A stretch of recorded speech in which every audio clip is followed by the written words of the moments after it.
Hey, good morning YouTube, it's your boy Atticus, and I have another Dark Elf replay for you guys. So this one's kind of cool, I like it. Since we were talking about shades in my last video, I brought another video. This one's extra. I'm still doing the 3 ones of shades of dual weapons, but in this one, I actually brought shades with greatswords, and I wanted to kind of test them in a game to see how they compared against dual weapons. See if we can, find any noticeable differences. See if maybe, if in different situations how they, would handle themselves. Do they have more survivability? Just to see if we could justify the price. So, as you can see here, guys, and this build's kind of cool. It's exciting. I went full chevron gold on my bleak swords. So, what you do here is you take 1, 2, 3, 4 bleak swords, and you just chevron those up, guys. And if you look at them, look at that. Melee and melee attack and melee defense each at 41. I mean, these guys will be beasts, and the best part is that your opponent never expects it. So, from my experience, when it comes to chevroning units, guys, take it as a really, a viable, what's the word I'm looking for, strategy. Like, you could really change the whole meta of some matchups and the whole, just really catch people off guard when you utilize the chevron system. So, we have all 4 of these guys, excuse me, chevroned up to 4 gold. We have the Hellebroni in the middle, and the Hellebroni are always just a good center, linchpin, center force for your army. They have really good stats. They have poison, and they're just the whole thing's in place and allow your other units to do the damage.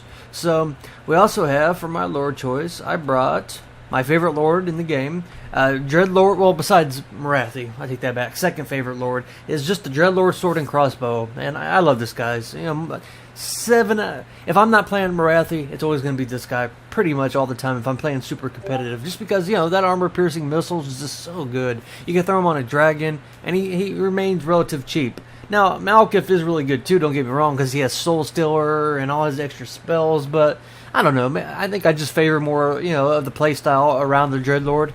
But, yeah, guys, so I brought him, but I also brought him on a cold one. And I haven't done this in a while, but, I figured if it comes down to like a cavalry engagement, he'd be able to assist. He can, hit him with his range, and he can also get in close with the cold one. So it does have armor piercing, and this one does not rampage, so you'll keep control of it. In the back, guys, I brought the Sisters of Singing Doom, and the idea of these guys is either to support the front line, if the Lord tries sniping down one of my shade units, catching them in place, and pretty much just insisting, filling in the holes anywhere I need. So, I also brought here 1 unit of, well, 2 units, but this is the first unit of Shades of Greatswords. So I have them on each side, supported by 2 units of Cold Wind Knights, guys. And this is just a really good combination because of 3 different reasons. So you got your initial force of the Shades, who are, keep in mind, these guys are invisible, they're stalked, so your enemy doesn't even know you have them, which allows you to get into, like, favorable positions. You choose the engagement, so make it count. Take off the auto fire if you need to. Get it into the best possible, area or place to, spring your ambush, guys, and, just watch the damage come in. So you have the 3 advantages. The Shades, you have these supporting them, and then these guys, since they have great swords, can also do damage. So say, some Empire Knights come in here, and they get into the initial, attack with the cold ones. You can just run your great swords in there if you're out of ammo, or even if they were just in close. And these guys do. I mean, you see it, 4 melee attack. Let's see how much. See if I can.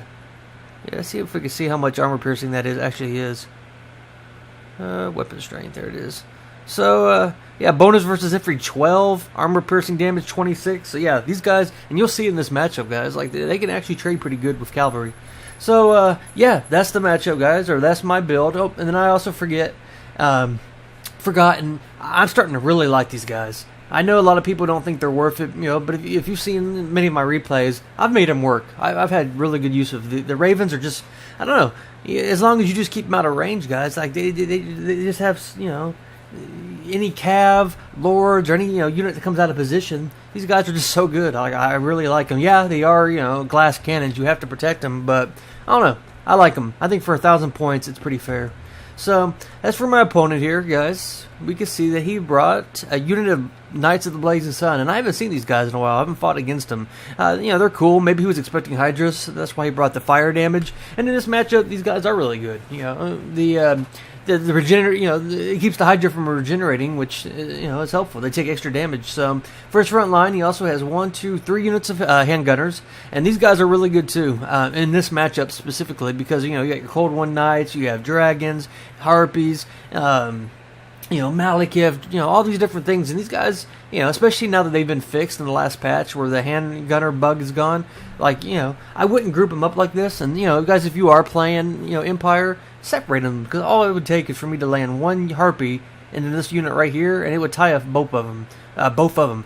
So maybe I know what he's trying to do here. He's going to eventually pull them back. Maybe just space them out a little bit. So if one unit gets compromised, the other ones can shoot and support it. So you'll see that strategy a lot with how I play Shades. Usually I'll have one that protects the other, so if one gets attacked, the other one's shooting. But, I'm not going to criticize him, how his build. Maybe he has a reason behind it, but he also has 1, 2, 3, looks like 4 swordsmen, and I don't see any chevrons on these guys, so they're just regular, supported by 2 halberds in the back here. Also, guys, he brought, is it the Hammer of the Witches? Yeah, the Hammers of the Witches. This is also a great choice when you're fighting Dark Elves. But just keep in mind, guys, any Dark Elf 4th Assault is going to bring Harpies. And he's probably going to shut it down before you have a chance, unless you invest a lot into protecting it. So it's always a risky pick. If a Dark Elf player knows what he's doing, he'll expect this stuff.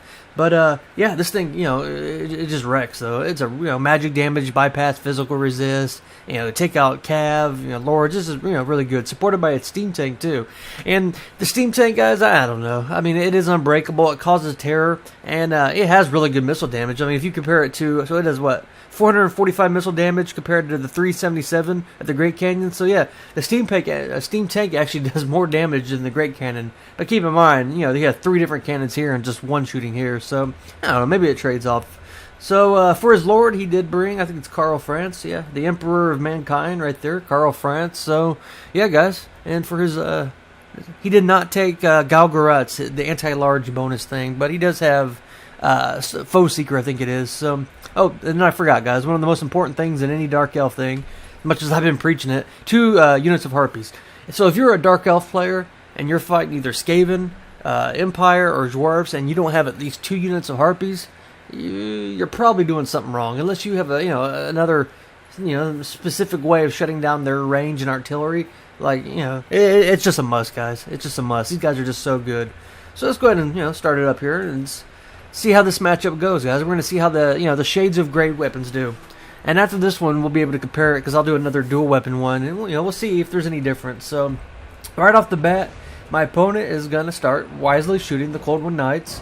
And there ain't nothing I can do about that right now, guys. They have a shield chance, but it's not going to do very good, very much when it comes to cannons. So, I'm getting my Harpies into position here. So the first thing I'm going to do is prioritize the threat, which is shutting down the Hammer of the Witches. I see that his lord is getting ready to cut me off. So what I do in this is you just keep clicking. Just, a force path right through it. So you'll see here, one of them will get caught up. But, I just kept on right-clicking, and, you'll get them both to land. You can see right here, guys, while he's focused on that, though, I get a really good volley in by the Ravens. Shooting down his Empire Knights. And these guys do have shields, bronze shields, but still, it's better, hitting those guys and getting the free damage now as I can, before he responds. Over here you can see another really good volley by the Shades with great weapons. And that was just one volley, guys, with their shielded chance. That's a lot of good damage. You can see here it puts him in a weird position too, because are you going to charge? Either way you're going to be screwed. So if I was him, you might as well charge and get the bonus in, which he does, he wisely does. But yeah, guys, just look how quick that they're melting. Over here at the cannon thing, if anything, guys, it tied it down. But look at this, 2 units, and what was that, 1,200 gold that he's getting ready to lose just by 2 Harpies. So it's always risky playing artillery. But yeah, guys, this is what I wanted to show you. So, the Cold One Knights did fall against Knights of the Blazing Sun, and that's not too surprising. They did rampage, they got a good charge on, and the Knights are no slouches, and they do get a real good charge into my Shades with great weapons. But look, watch this. Look how quick the Shades are being able to return that damage and actually beat them, and they're getting ready to break. So these guys can protect themselves, which is really nice. So as for the front line here, guys, if you remember, all my Bleak Swords had gold chevrons, so they're just absolutely just winning the front line here. And my opponent, you know, with his units back here, you know, they're obstructed. There's not much they could get a shot on. You know, with all their guys being in the front, and I don't have much, you know, cavalry or monster units. He's wisely going to start trying to focus on the ravens here, which is the ideal target. Over here, you know, you got the whole hammer and anvil tactic when it comes to shades. You know, one shoots while the other one covers. You know, you attack one, the other one hits him from the rear. Plus, with the support of the ravens here, guys, just look how quick Karl Franz is getting melted down. And it puts him in a weird position. You know, pretty much anywhere he's going to go, he's going to get shot. He's covered by AP missiles, you know, on the whole map. As for the front line, guys, yeah, we've broken through. You know, now the Sisters of Singing Doom are just going to wreck through these handgunners. And, yeah, you know, you probably didn't expect this much, you know, this much power in a Dark Elf, just, you know, basic line. But, yeah, you put those chevrons, guys. So over here, you see the Knights of the Blazing Sun did come back. And they're going to get a little bit of a charge through both of my units right here. Luckily, there's not too many of them, so it's not going to do too much damage. But, you know, once again, guys, we have this multi-layered of shades protecting shades.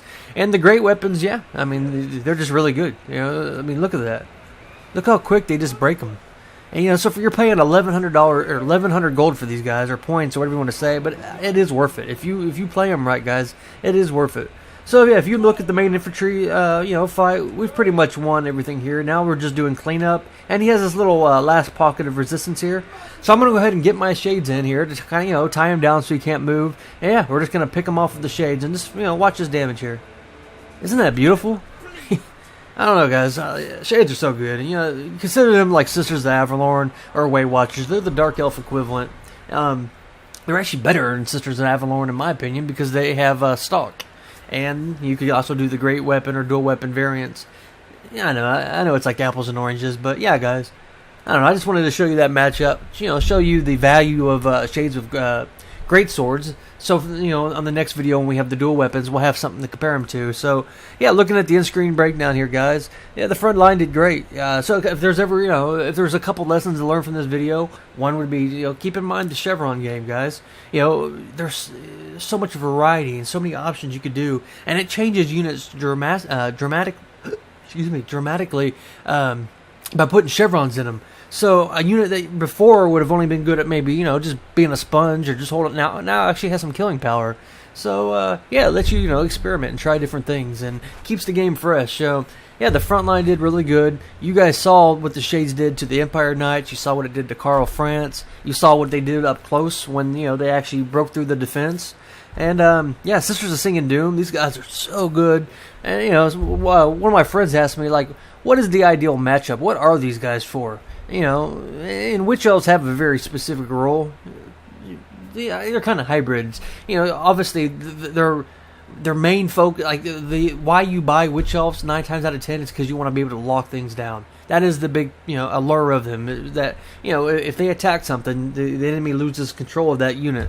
And then also, guys, they just shred through lightly armored, you know, like, you know, statesmen, archers, you know, peasants, goblins, stuff like that. Things that don't have a lot of armor. These guys just excel at, you know, at giving, you know, at shredding through them.